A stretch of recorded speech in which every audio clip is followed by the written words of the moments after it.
당연함을 버리려고 한국이 고민하고 있습니다. 이를 보는 미국은 덤덤한데 일본과 중국이 질겁하는 이유는 무엇일까요?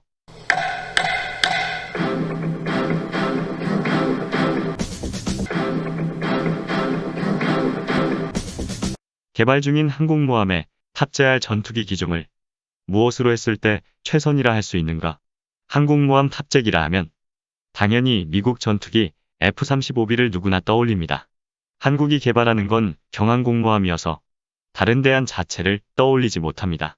그런데 대한민국에서 이런 당연함을 버리고 매우 진지하게 고민하고 있습니다. KF-21 보라매를 탑재기로 설계를 수정해 항공모함 탑재기로 만들자는 것입니다. F-35가 한국 공군에 인계되어 사용해보니 돈을 많이 주고 샀는데 우리 공군에게 운전하는 것 말고는 그야말로 아무것도 할 수 있지 않았습니다.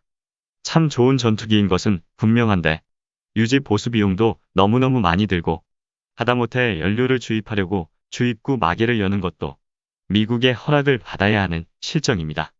더 중요한 것은 국군의 군사기밀이 전혀 보호가 되지 않습니다. 어떤 무기를 탑재하고 어느 상공에서 훈련하는지조차 실시간으로 미국에 전달되고 있습니다. 미국은 동맹이지 한국과 종속의 개념이 아닙니다. 대한민국이 돈을 주고 대한민국 공군이 사용하지만 뭔가 이상한 이런 상황은 당황스럽습니다. 보라매를 함재기로 만드는 것. 10년의 시간이 주어지고 조속히 결정만 해준다면 항공모함 건조 시기에 맞추어 개발할 자신이 있다고 보라매 개발진은 말하고 있습니다. 우리 전투기가 항공모함 탑재기가 된다면 전투기 가격과 유지보수 비용을 포함하여 향후 그레이드 비용에서 비교해보면 무려 12배를 절약할 수 있게 됩니다. 미국의 전투기가 아닌 우리 전투기가 함재기가 된다면 미국의 대한민국 제어력은 상당히 약해집니다. 대한민국을 미국이 제어하지 못한다는 것. 중국이나 일본이 한반도를 두고 미국과 거래할 수 없다는 말이 됩니다. 미국만 조금 신경 쓰면 되던 일이 중대한 군사적 상황으로 전개될 수 있다는 것입니다. 한미정상회담에서 미사일 제한 사항이 사라지자 중국과 일본이 아주 민감하게 반응한 것도 같은 이유 때문입니다. 중국과 일본이 보기에 아직은 한국의 전자권이 미국에 있어 대한민국 군사력이 미국의 통제하에 있다 생각하지만 하나둘 극복하며 대등해지는 대한민국의 모습은 중국과 일본을 무척이나 짜증나게 만들고 있습니다. 대한민국이 국방에 투자하는 것, 바로 스스로 지킬 힘을 갖추려는 것입니다. 오늘은 힘 이야기를 하겠습니다. 힘이 있으면, 그것도 강한 힘이 있으면 힘을 사용하고 싶은 것이 인지상정입니다. 방법은 다양하지만 자기의 힘을 보여주고 싶어 합니다. 재산의 크기가 힘의 크기가 되기도 하고 정치적 영향력이 힘의 크기가 되기도 합니다. 물론 물리적인 힘이 강한 것도 무시할 수 없습니다. 군대나 검찰, 경찰처럼 말이죠. 나라도 기업도 개인도 대체로 그러하고 어린아이부터 노인정을 다니는 어르신까지 별반 다르지 않은 것을 보면 힘을 나타내고 싶어하는 것은 사람의 속성입니다. 힘을 중심으로 세력이 만들어지고 세력 내 권력 구도가 자연스럽게 형성됩니다. 힘의 크기는 저마다 다르지만 반드시 힘의 크기만으로 영향력이 결정되진 않습니다. 사람과 사람 사이엔 관계라는 것이 존재하고 얼마만큼의 힘을 가진 이와 가깝게 있는지에 따라 내가 서 있는 위치가 변하게 됩니다. 내가 다른 이에게 어떻게 인식되고 있느냐도 내가 서 있는 위치를 표시해 줍니다. 그래서 보다 나은 위치에 가기 위해 사람은 많은 노력을 합니다. 나라는 나라대로, 부모는 부모대로, 자식은 자식대로 평생 부단한 노력을 하며 살아갑니다. 자신이 가장 잘할 수 있는 것을 힘으로 키울 때 그것을 최선이라 하고 최상의 결과를 냅니다. 현재 세계에서 1인자는 미국입니다. 다양한 힘이 있지만 상당히 많은 부분에서 가장 큰 힘을 가지고 있습니다. 누구도 부정하지 않습니다.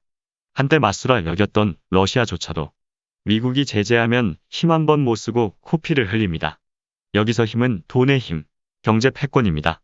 그럼 1인자가 절대적일까요? 1인자가 아무리 강하다 해도 나머지 전부를 이길 수 없습니다. 1인자의 힘은 추종하는 세력의 힘을 기반으로 합니다. 추종하는 세력과 적당히 타협하며 지내야 합니다. 세력 내에는 1인자 말고도 추종 세력을 제법 거느린 사람들이 있습니다.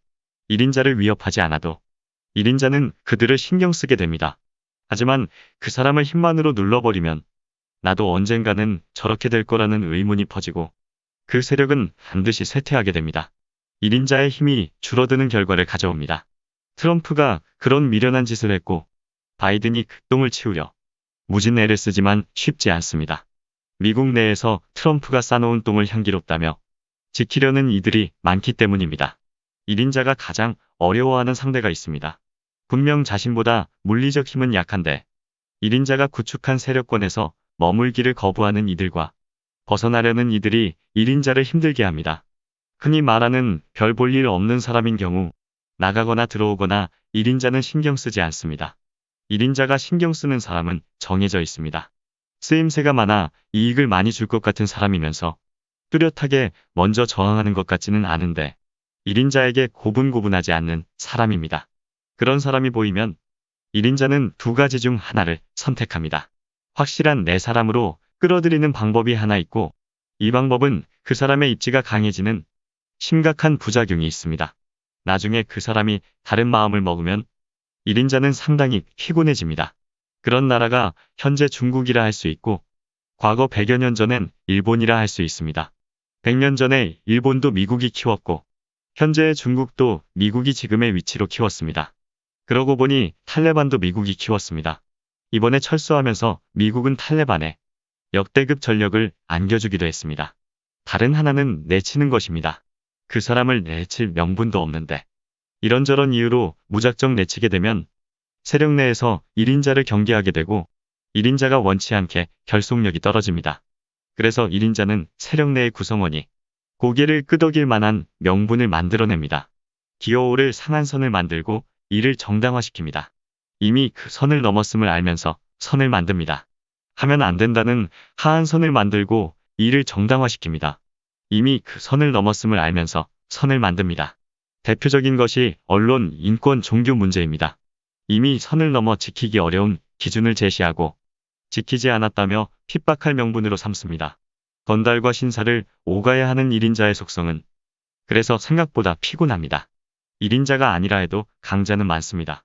나보다 강한 상대와 홀로 맞서는 객기를 부리면 말 그대로 개죽음을 당하게 되고 조지아라는 나라처럼 누구도 동정하지 않습니다. 1인자의 눈치만 지나치게 보고 처분만을 기다리거나 세력 내에서 무리수를 두어 입지를 다지려 하면 1인자에게 신임을 얻는 듯 보이지만 1인자와 1인자가 버릴 수 없어 반드시 공존해야 하는 그 사람과의 사이에서 아주 요긴한 거래 대상이 되어버립니다. 지나치게 힘이 없어도 강한 세력들의 거래 대상이 되어버리기도 합니다. 과거 필리핀이나 대한민국이 그랬습니다. 대한민국은 세계에서 1인자가 될 가능성이 없습니다. 1인자를 움직이는 책사가 될 가능성도 없습니다. 한국은 어떤 힘이 있고 어떤 위치가 최선일까요? 징검다리라고 예전에 많이 있었습니다. 폭이 넓지 않고 수심이 깊지 않은 곳에 징검다리가 있었습니다. 여러 개가 일렬로 늘어서서 사람이 건너가게 합니다. 마을과 마을을 연결해주는 중요한 기능을 했습니다. 대한민국은 그 징검다리 역할이면 족합니다.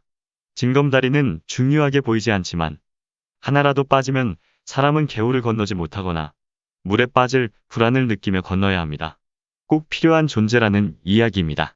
자신을 비하하고 침묵하지 말고 가끔 국제사회에 그 중요성을 알려주면 됩니다. 대한민국이 미국이나 중국, 러시아와 모든 부분에서 같아질 필요가 없습니다. 그 나라들이 반드시 딛고 가야 할 징검다리면 됩니다. 무작정 인내하며 침묵하는 징검다리가 아니라 서로의 세계를 이어주는 무척 고마운 역할을 하는 징검다리가 되어야 합니다. 고마움을 모르는 누군가가 건널 때 조금 미끄럽게 해서 물에 빠뜨리기도 해야 합니다. 징검다리가 제 역할을 하려면 적당한 위치에 놓여 있어야 합니다. 그리고 건너는 자가 누구든 가리지 않아야 합니다. 개울을 사이에 두고 미국과 중국이 서로를 바라보고 있습니다. 징검다리 돌을 걷어 미국이나 중국 쪽에 쌓아놓으면 그냥 아무 의미 없는 돌무더기가 됩니다. 어느 편에 서는 나라가 아닌 모두에게 소중한 나라가 되어야 합니다. 대한민국에는 세상을 이어주는 많은 기술과 제품을 생산하고 보유하고 있습니다. 함께 즐길 수 있는 문화도 가지고 있습니다. 비가 많이 오면 물살이 빨라지고 수심이 깊어집니다. 징검다리가 때론 잠기고 흩어지기도 하지만 사람들은 비가 개고 수심이 낮아지면 징검다리가 다시 모습을 나타낸다는 것을 압니다. 징검다리를 건너가서 축제를 열든 전쟁을 하든 그것은 건너는 사람들에게 선택권이 있습니다. 징검다리가 관여할 이유도 없고 징검다리에게 관여해달라는 사람도 없습니다. 그냥 필요하니 건너가고 건너오는 것입니다. 괜히 한쪽 편을 든다며 모아놓으면 바로 그냥 돌무더기가 되어버립니다. 개울 건너편으로 날려보내는 돌팔매가 됩니다. 징검다리 가까이 사는 사람일수록 개울을 쉽고 편하게 건널 수 있습니다. 모든 나라와 나라 사이 대한민국이 징검다리가 되면 좋겠습니다. 징검다리가 가치를 지니기 위해서는 항상 그 자리에 견고하게 자리했을 때입니다. 국제사회에서 대한민국이 징검다리처럼 그런 위치가 되었으면 좋겠습니다. 오늘 영상은 여기까지입니다. 고맙습니다.